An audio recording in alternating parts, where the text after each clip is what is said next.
ایران پر اسرائیل نے حملہ کیوں کیا؟ ایران پر اچانک یہ جنگ مسلط کیوں کی گئی ہے؟ اس کے پیچھے کا جو ایجنڈا ہے، جو اصلی مقصد ہے، وہ سامنے آ گیا ہے، اسرائیل نے بتا دیا ہے۔ اور جو امریکہ اور اسرائیل کا ایجنڈا اور مقصد ہے اس جنگ کے پیچھے، وہ بے حد ڈراؤنا ہے، خوفناک ہے، اور پوری مسلم دنیا کے لیے، عالم اسلام کے لیے خطرے کی گھنٹی ہے۔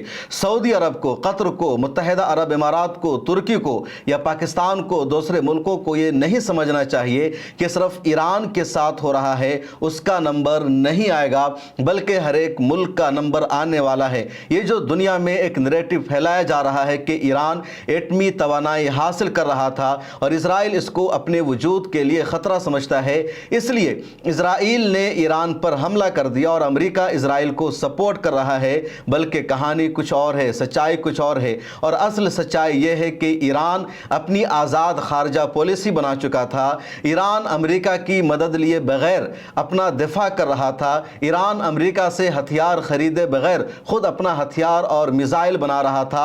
امریکہ اور دنیا کی شدید پابندیوں کے باوجود بھی ایران ڈیولپ کر رہا تھا، آگے بڑھ رہا تھا، ترقی کر رہا تھا، اور یہ امریکہ کو برداشت نہیں ہو سکا، اور امریکہ نے سوچا کہ ہماری ماتحتی اختیار کیے بغیر، ہماری فورن پالیسی کو اپنائے بغیر ایران ہم سے الگ کیسے ہو سکتا ہے، کیسے اتنا آگے جا سکتا ہے۔ ایران کا دوسرا جرم یہ ہے کہ ایران کھل کر فلسطین کی آزادی کی تحریک چلاتا ہے، قبلِ اول کی آزادی کی ایران بات کرتا ہے، فلسطین کی آزادی کے لیے جو تنظیمیں جد و جہد کر رہی ہے اس کو ایران سپورٹ کرتا ہے، جو مسلح گروپ ہے، جو ریزسٹنس گروپ ہے، ان کو ایران ہتھیار سپلائی کرتا ہے، ٹیکنالوجی دیتا ہے، اور یہ برداشت نہیں ہو سکا امریکہ کو۔ اس لیے امریکہ نے ایران کو دبانے اور ایران کو کمزور کرنے کا پورا ایجنڈا بنایا۔ اسرائیل نے امریکہ کے کہنے پر حملہ کیا۔ امریکی صدر نے شروع میں پلہ جھاڑا اور کہا کہ ایران کے ساتھ ہماری بات چیت چل رہی ہے،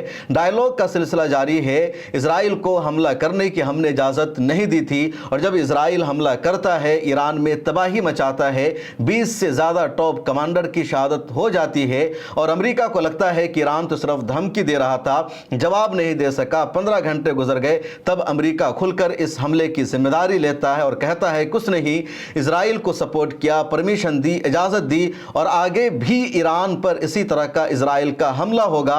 امریکہ کا خطرناک ہتھیار بھی ایران کے پاس ہے، لیکن ایران 15 گھنٹے کے بعد جب جواب دیتا ہے اسرائیل کو، اس کے بعد اسرائیل کو پتہ چلتا ہے کہ ایران کتنا طاقتور ہے، ایران کے پاس کتنا ہتھیار ہے، اور ایران کے ساتھ جنگ کرنا یا ایران کو مصر سمجھنا، اردن سمجھنا، شام سمجھنا اسرائیل کی بہت بڑی غلطی ہو چکی ہے۔ لیکن امریکہ کی پالیسی یہ ہے کہ کوئی بھی مسلم ملک اگر آگے بڑھتا ہے، ترقی کرتا ہے، اور وہ فلسطین کی آزادی کی بات کر سکتا ہے، تو اس کو طاقتور مت ہونے دو، اس کو تباہ و برباد کر دو۔ اور اس وقت میں اس ویڈیو میں 3 ایسے ملک کی مثال پیش کرنے جا رہا ہوں جن کا تازہ معاملہ ہے، یا کہہ لیجئے 21ویں صدی کا معاملہ ہے۔ 20ویں صدی میں بھی امریکہ اور اسرائیل نے مل کر کئی ملکوں کو تباہ کیا ہے۔ جب اسرائیل کا قیام 1948 میں عمل میں آیا تھا تو لگاتار اسرائیل نے اپنے آپ کو محفوظ کرنے کی اور آس پاس کے پڑوسی دیشوں کو کمزور کرنے کی کوشش کی۔ 1967 میں اسرائیل نے مصر پر، اردن پر، شام پر حملہ کر دیا تھا، اور ان ملکوں کی آرمی کی طاقت کو ختم کر دیا تھا، ان کی فضائی طاقت کو ختم کر دیا تھا، اور صرف 6 دن کی عرب اسرائیل جنگ میں اسرائیل نے تنہا، اور دراصل تنہا نہیں تھا، پیچھے سے کئی ملکوں کا سپورٹ تھا اس نے مصر کی فضائی طاقت کو ختم کر دیا، اردن کی طاقت کو ختم کر دیا، شام کی طاقت کو ختم کر دیا، لبنان پر اس نے حملہ کرنا شروع کر دیا، لبنان کو اس نے اپنے قبضے میں لے لیا، اور اس طرح اسرائیل کو لگا کہ اس کے آس پاس کے جو ممالک ہے، جن دیشوں سے اسرائیل کی سرحدیں ملتی ہے، وہاں کی جنگی طاقت ختم ہو چکی ہے، اس لیے اب اسرائیل کو کوئی نقصان نہیں پہنچا سکتا ہے۔ 21ویں صدی میں جب عراق ترقی کرنے لگا، صدام حسین کے دور حکومت میں عراق دنیا کا خوشحال ترین ملک بن گیا، عراق کی آرمی دنیا کی 4تھی سب سے بڑی آرمی بن گئی، عربوں میں صدام حسین کی مقبولیت بہت زیادہ بڑھنے لگی، اور اس کے بعد صدام حسین نے امریکہ کو چیلنج کرنا شروع کیا۔ صدام حسین نے تمام عرب عرب اور مسلم دنیا کو متحد کرنے کا فیصلہ کیا۔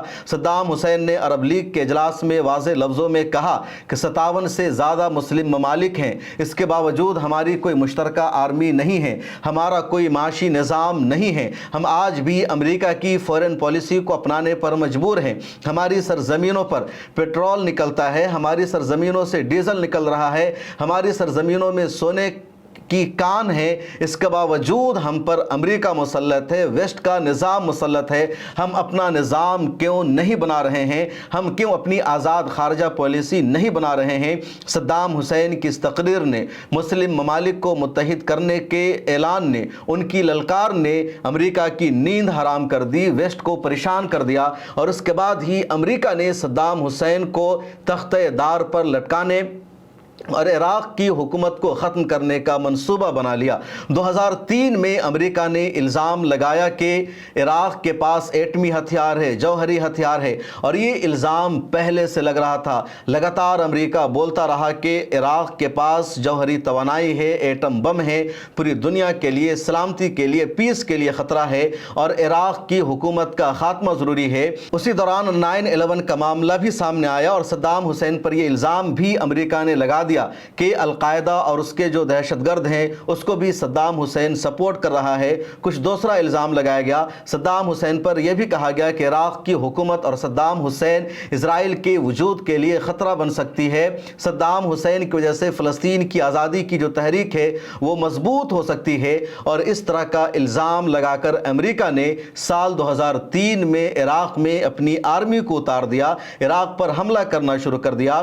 سال 2006 میں صدام حسین کو امریکی آرمی نے گرفتار کر لیا اور ان کو تختہ دار پر لٹکا دیا گیا، اور عراق جو دنیا کا خوشحال ملک تھا وہ ملک غریب بن گیا۔ آج جس طرح انڈیا کے، پاکستان کے، بنگلہ دیش کے بہت سارے نوجوان سعودی عرب جاتے ہیں، قطر جاتے ہیں، متحدہ عرب امارات جاتے ہیں روزگار کے لیے، جاب کے لیے، یا اپنے مستقبل کو بہتر بنانے کے لیے، 2000 سے پہلے نوجوان بڑی تعداد میں عراق جاتے تھے، وہاں وہ جاب کر رہے تھے، وہاں روزگار سے جڑے ہوئے تھے، لیکن آج امریکی حملے کے بعد وہ جو عراق ہے تباہ و برباد ہو چکا ہے، ہر طرف بربادی کی داستانیں بکھری ہوئی ہے، خوشحالی کا کہیں پر نام و نشان نہیں ہے۔ امریکی جنگ میں 10 لاکھ سے زیادہ عراقیوں کا قتل ہو چکا ہے، اور اس عراق کی آج کے دور میں کوئی ویلو نہیں رہ گئی ہے، اس کی جنگی طاقت ختم ہو چکی ہے، عسکری طاقت ختم ہو چکی ہے۔ عراق میں امریکہ کا فوجی اڈہ موجود ہے، اور عراق کی سرزمین کا استعمال کون سا ملک کرے گا نہیں کرے گا، اس کا فیصلہ آج امریکہ کر رہا ہے۔ عراق کے ایئر اسپیس کا استعمال کر کے اسرائیل کی آرمی ایران پر آ کر بم برسا رہی ہے، فائٹر پلین سے ہو کر گزر رہی ہے، اور عراق کی جو موجودہ حکومت ہے وہ روکنے میں ناکام ہے، کیونکہ اس حکومت کے پاس، اس سرکار کے پاس کچھ بھی نہیں بچا ہے۔ عراق ایک زمانے میں ایک ایسا ملک تھا جس کے تیل کی، جس کے پیٹرول کی پوری دنیا میں ویلو ہوتی تھی، آج اس پر بھی عراقیوں کا کنٹرول نہیں ہے۔ عراق کے بعد دوسرا ملک جس کو امریکہ نے تباہ کیا وہ ہے لیبیا۔ لیبیا افریقہ کا ایک ملک ہے، اور اس کے صدر تھے کرنل معمر قذافی۔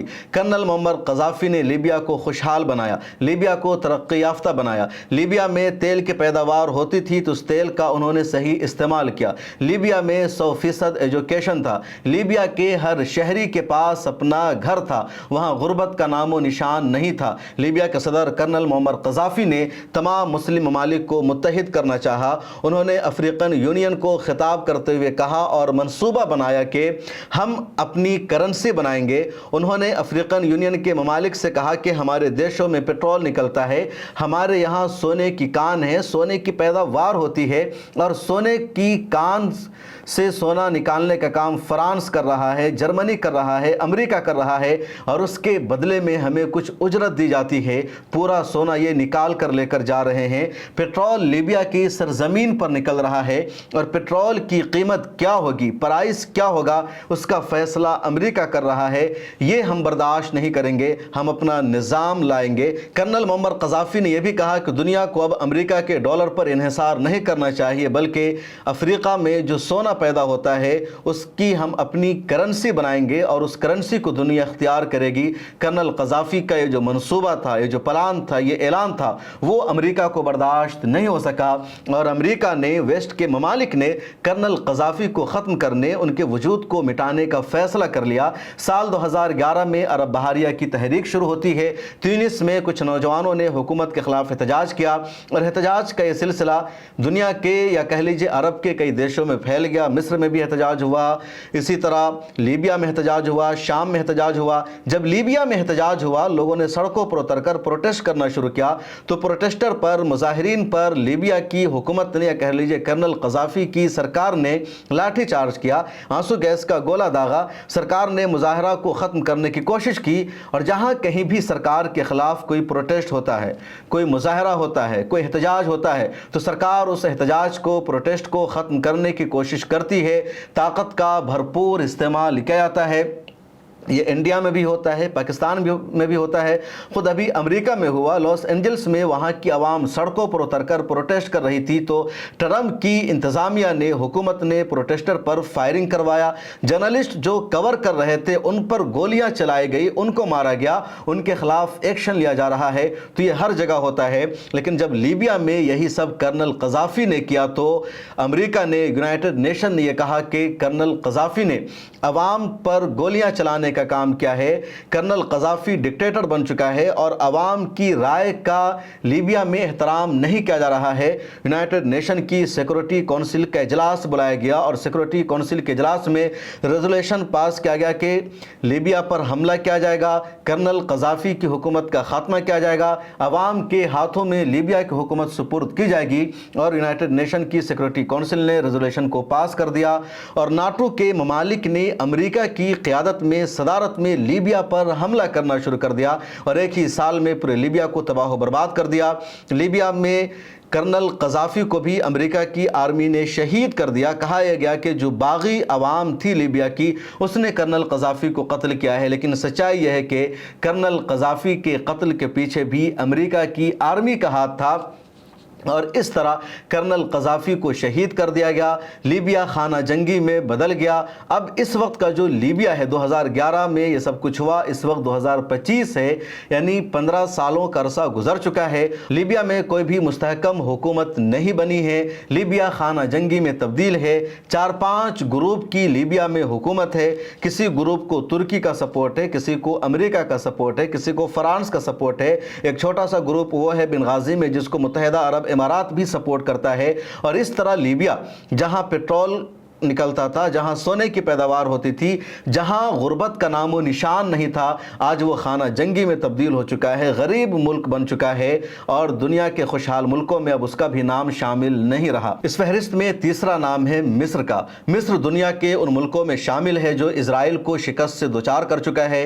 1967 کی 6 روزہ جنگ میں اسرائیل نے مصر کے جن علاقوں پر قبضہ کر لیا تھا, جہاں کا کنٹرول حاصل کر لیا تھا, 1973 میں مصر نے اسرائیل پر حملہ کر کے ان علاقوں کا کنٹرول حاصل کر لیا اور اسرائیل کو پیچھے ہٹنے پر مجبور کر دیا. اور پورے خطے میں اروس پڑوس میں مصر ایک ایسا ملک رہا ہے جو اسرائیل کے ساتھ جنگ لڑ سکتا ہے, اس کی صلاحیت رکھتا ہے. چنانچہ امریکہ کی اور اسرائیل کی ہمیشہ یہ کوشش رہی کہ مصر کو کمزور کیا جائے. 2011 میں جب مصر میں بھی احتجاج ہوا, پروٹیسٹ ہوا اور مصر میں ڈکٹیٹرشپ کا خاتمہ ہوا, اخوان المسلمین کی حکومت بن گئی, تو اخوان المسلمین کی حکومت نے حماس کے ساتھ اپنے رشتے کو بڑھایا, حماس کو سپورٹ کرنا شروع کیا. رفح کراسنگ بارڈر کو مصر نے کھول دیا تاکہ غزہ پٹی جو اوپن جیل بن چکا تھا, جو چاروں طرف سے اسرائیل سے گھرا ہوا تھا, مصر میں بھی پہلے وہاں کے لوگوں کی اجازت نہیں تھی. اخوان المسلمین نے غزہ پٹی کے لیے راستہ کھول دیا اور غزہ پٹی میں ایک نئی امید کا سورج طلوع ہونے لگا